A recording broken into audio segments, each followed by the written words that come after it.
नमस्कार, देश न्यूज देख रहे हैं आप और मैं हूं आपके साथ दामिनी। अगर ये आंदोलन वापस नहीं लिया जाता तो दूसरी जगहों पर भी ऐसी ही घटना होती। असहयोग आंदोलन वापस लेने के बाद 16 फरवरी 1922 को महात्मा गांधी ने एक लेख लिखा था जिसका टाइटल था चौरी चौरा का अपराध। ये जो लाइन मैंने पढ़ी है, सबसे पहले ये लाइन उसी आर्टिकल से है। दरअसल गांधी के मुताबिक उन्हें चौरी चौरा कांड के चलते ही असहयोग आंदोलन वापस लेना पड़ा था और गांधी ने इस कांड के लिए एक तरफ पुलिस बलों को जिम्मेदार ठहराया जिन्होंने भीड़ को उकसाया, तो दूसरी तरफ घटना में शामिल लोगों को खुद पुलिस के हवाले करने को भी कहा। आज 4 फरवरी है और आज इस चौरी चौरा कांड को पूरे 101 साल हो चुके हैं। आज इस खास कार्यक्रम में हम आपको उस चौरी चौरा कांड की पूरे घटनाक्रम से रूबरू करवाएंगे। वही चौरी चौरा जिसे हम आप बचपन में स्कूल की छोटी कक्षाओं में सुनते आ रहे हैं, पढ़ते आ रहे हैं। रॉलेट एक्ट का विरोध, थोड़ा बैकग्राउंड में चलते हैं। साल 1919 से 1920 का दौर था। अंग्रेजी हुकूमत के खिलाफ गुस्सा बढ़ता जा रहा था। रॉलेट एक्ट आ गया था जिसके तहत पकड़े जाने पर बिना न्यायिक कार्यवाही के किसी को भी जेल में रखा जा सकता था और इसी भेदभावपूर्ण कानून को लेकर खिलाफत और स्वदेशी जैसे मुद्दे जोर पकड़ रहे थे। लोग लामबंद हो रहे थे। कांग्रेस में भी नए युग की शुरुआत हो चुकी थी। महात्मा गांधी का दौर आ गया था। वहीं इन सबके बीच अमृतसर में जलियांवाला बाग नरसंहार हो गया था जिसे पूरे देश में अंग्रेजों के खिलाफ रोष था। लोगों के इस गुस्से को भांपते हुए महात्मा गांधी ने कांग्रेस के सामने असहयोग आंदोलन यानी कि नॉन कोऑपरेशन मूवमेंट शुरू किया। इसका प्रस्ताव रखा गया। कांग्रेस ने प्रस्ताव स्वीकार कर लिया और 1 अगस्त 1920 से पूरे देश में असहयोग आंदोलन शुरू हो गया। इस आंदोलन में महात्मा गांधी का जोर पूरी तरह स्वदेशी अपनाने पर था। महात्मा गांधी के आह्वान पर स्टूडेंट्स ने स्कूल जाना छोड़ दिया, लॉयर्स ने कोर्ट कचहरी जाना छोड़ दिया, मजदूरों ने फैक्ट्रियों में काम करना बंद कर दिया और लोग विदेशी सामान का बॉयकॉट करने लगे। आपको बता दें कि एक अनुमान के मुताबिक उस समय करीब 400 हड़तालें हुई थी और लगभग 70 लाख वर्किंग डेज का नुकसान भी हुआ था। अगर मोटे तौर पर देखा जाए तो यह आंदोलन सफल रहा और ब्रिटिश गवर्नमेंट की नींद उड़ी हुई थी। लेकिन सवाल ये उठता है कि इस आंदोलन से चौरी चौरा का क्या संबंध है? चौरी चौरा की घटना की नींव कहां से रखी गई? तो आपको बता दें, उत्तर प्रदेश के गोरखपुर जिले में चौरी और चौरा नाम के 2 अलग अलग गांव हैं। रेलवे के एक अधिकारी ने दोनों को मिलाकर एक किया था। जनवरी 1885 में यहाँ एक रेलवे स्टेशन की स्थापना की गई थी। इसके पहले जहाँ रेलवे प्लेटफॉर्म और माल गोदाम के अलावा चौरी चौरा नाम की कोई जगह नहीं थी। 1885 के बाद चौरा गांव में एक बाजार शुरू हुआ था। चौरा गांव के थाने से 1 मील की दूरी पर छुटकी डुमरी गांव है। जनवरी 1921 में इस गांव में कांग्रेस के वॉलंटियरों ने मंडल की स्थापना की। हालांकि शुरुआत में वॉलंटियर्स की भर्ती में बहुत तेजी नहीं थी, लेकिन फिर गांधी जी ने असहयोग आंदोलन को मुसलमानों के खिलाफ आंदोलन के साथ मिला दिया। गांधी जी का ये डिसीजन ऑर्गेनाइजेशनली काफी ठीक साबित हुआ। अब बड़ी संख्या में मुसलमान भी इस आंदोलन में शामिल होने लगे। जनवरी 1922 में चौरा के रहने वाले लाल मोहम्मद माई ने गोरखपुर कांग्रेस खिलाफत कमेटी के हकीम आरिफ को डुमरी मंडल के लोगों को संबोधित करने के लिए बुलाया। हकीम आरिफ ने मंडल के लोगों से कहा कि कपास की खेती करो, उसका सूत काटो और उसी से बने कपड़े पहनो। स्वदेशी आंदोलन में जुड़ने वालों को कई कस्में खिलाई जाती थी। उन्हीं में से एक कसम ये भी थी कि खुत्तर पहनने की। आरिफ ने लोगों से कहा कि अपने झगड़े खुद निपटाओ, पुलिस के पास नहीं जाओ। और भी कहीं बातें कही गई थी। कार्यकर्ताओं से चंदा और चुटकी जमा करने को भी कहा गया था। वहीं स्वराज आने के बाद लगान बहुत कम देना पड़ा, तो ये भी कहा कि इसके अलावा आरिफ ने संगठन में कुछ पदाधिकारी नियुक्त कर दिए और वापस लौट गए। यहाँ चुटकी का मतलब समझ लीजिए। दरअसल आंदोलन के समय गांधी जी ने सभी देशवासियों को सलाह दी थी कि वे रोज अपने खाने के अनाज में से सिर्फ 1 मुट्ठी देश के लिए अलग रख लें, जिससे कि बाद में कांग्रेस के स्वयंसेवक घर घर जाकर इकट्ठा कर लेते थे। इसे ही चुटकी कहा जाता था। ये चुटकी चुटकी जमा करके किया गया अनाज आंदोलन के समय स्वयंसेवकों के लिए काम आता था। वहीं हकीम आरिफ के जाने के अगले दिन ही मंडल ने स्वयंसेवक शामिल करने का काम शुरू कर दिया था। आपको बता दें, चौरी चौरा की घटना से लगभग 10 से 12 दिन पहले डुमरी के करीब 30 से 45 वॉलंटियर्स ने मुंडेरा बाजार में धरना दिया। इस बाजार का मालिक था संत बख्श सिंह। संत बख्श के आदमियों ने वॉलंटियर्स को बाजार से खदेड़ दिया। वॉलंटियर्स ने तय किया कि अगली बार वे और ज्यादा संख्या में आएंगे। इसके बाद वॉलंटियर्स की संख्या बढ़ाने पर काम किया गया। आपको बता दें, जब संख्या 300 से ज्यादा हो गई थी तो उनकी फिर फिजिकल ट्रेनिंग शुरू कर दी गई। इसकी जिम्मेदारी ली एक रिटायर्ड फौजी भगवान अहीर ने। बता दें, भगवान अहीर प्रथम विश्व युद्ध में ब्रिटिश सेना के तरफ से इराक में लड़ा था। वहीं मुख्य घटना से करीब 4 दिन पहले कांग्रेस के मंडल कार्यकर्ता डुमरी में एक बड़ी सभा आयोजित करते हैं। सभी वॉलंटियर्स को यहां निर्देश दिया गया था कि अपने साथ भीड़ लाओ, संख्या कम हुई तो पुलिस पिटाई कर सकती है, गिरफ्तार भी किया जा सकता है। सभा में करीब 4,000 लोग शामिल हुए। गोरखपुर से आए कुछ नेताओं ने अपने भाषण में गांधी और मोहम्मद अली की बातें की, लोगों से उनकी बताई गई राह पर चलने के लिए अपील की। सभा खत्म हुई तो एक बड़े से चरखे के साथ तहसील दफ्तर, थाना और बाजार के आसपास एक बड़ा जुलूस निकाला गया। इस बार किसी ने कोई रोक टोक नहीं की। इस सभा की सफलता से उत्साहित कार्यकर्ताओं ने दूसरे दिन यानी कि 1 फरवरी के दिन फिर से संत बख्श की मुंडेर बाजार में धरना देने का मन बनाया। आपको बता दें, करीब 60 से 65 वॉलंटियर्स नजर अली, लाल मोहम्मद साई और मीर शिकारी की लीडरशिप में बाजार पहुंचे, लेकिन संत बख्श सिंह के आदमियों ने एक बार फिर उन्हें डांट डपट कर भगा दिया। लेकिन वापस जाने के बाद पहले इन कार्यकर्ताओं ने संत बख्श सिंह के कर्मचारियों को चेतावनी दी।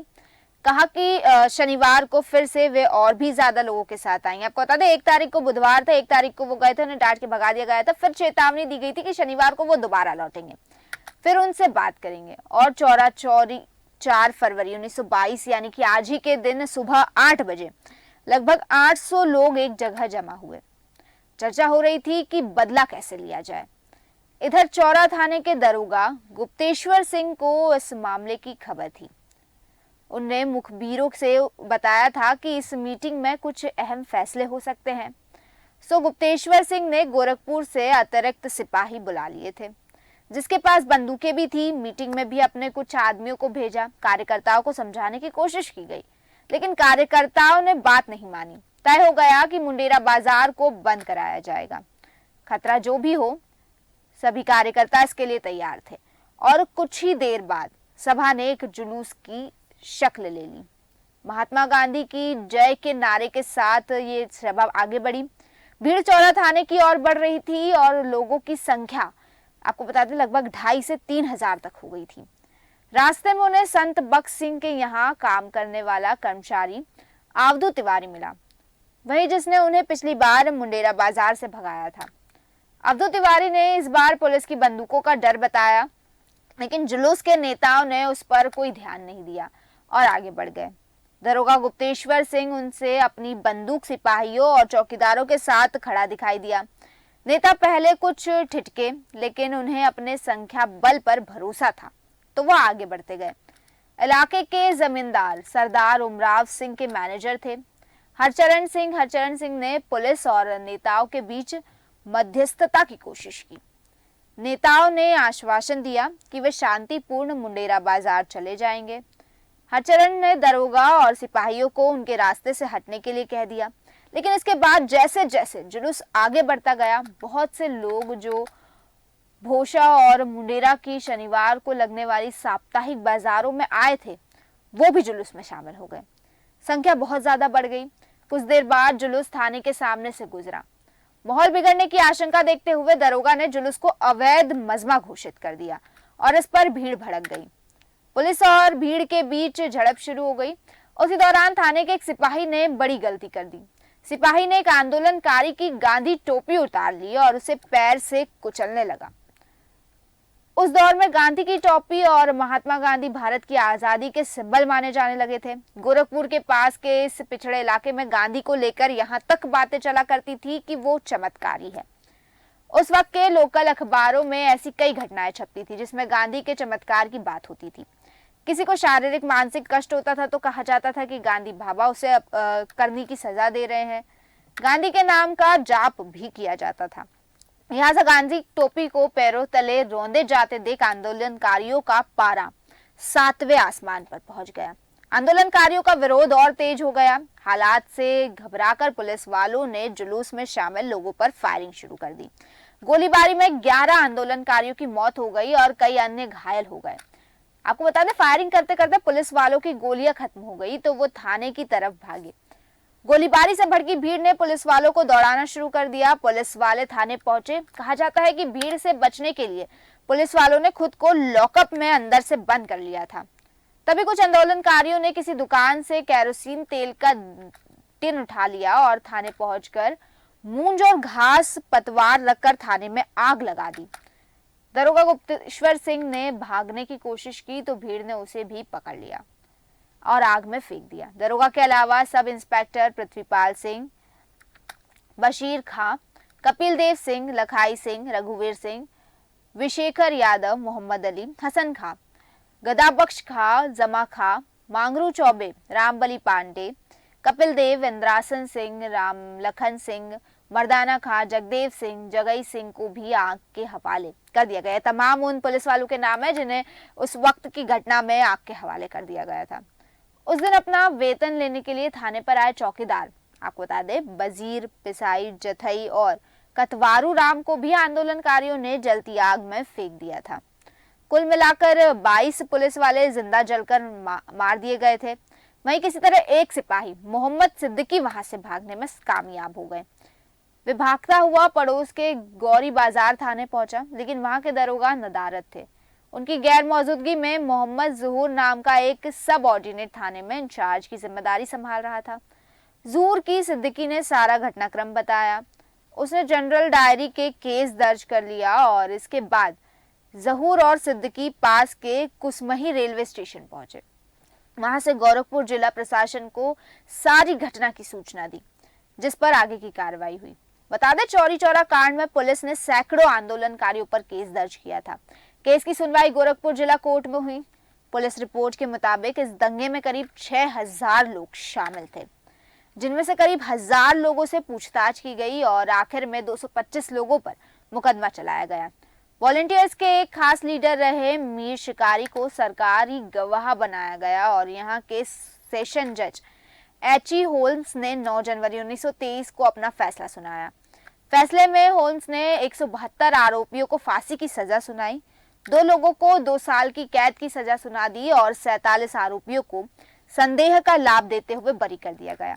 वहीं गोरखपुर जिला कांग्रेस कमेटी ने जज के इस फैसले के खिलाफ इलाहाबाद हाई कोर्ट में अपील दायर की। मामले की पैरवी कांग्रेस के बड़े नेता और वकील मदन मोहन मालवीय कर रहे थे। इन्होंने केस की सुनवाई की थी। बता दें, हाईकोर्ट के 2 जज, चीफ सर ग्रिमून पियर्स और जस्टिस पिगाट, इस फैसले में 19 आरोपियों को फांसी की सजा सुनाई गई और 16 लोगों को काला पानी भेजने का आदेश दिया गया। इसके अलावा जो बचे हुए जो भी लोग थे उनको भी कुछ साल की सजा दी गई, जबकि 38 लोगों को केस से बरी कर दिया गया।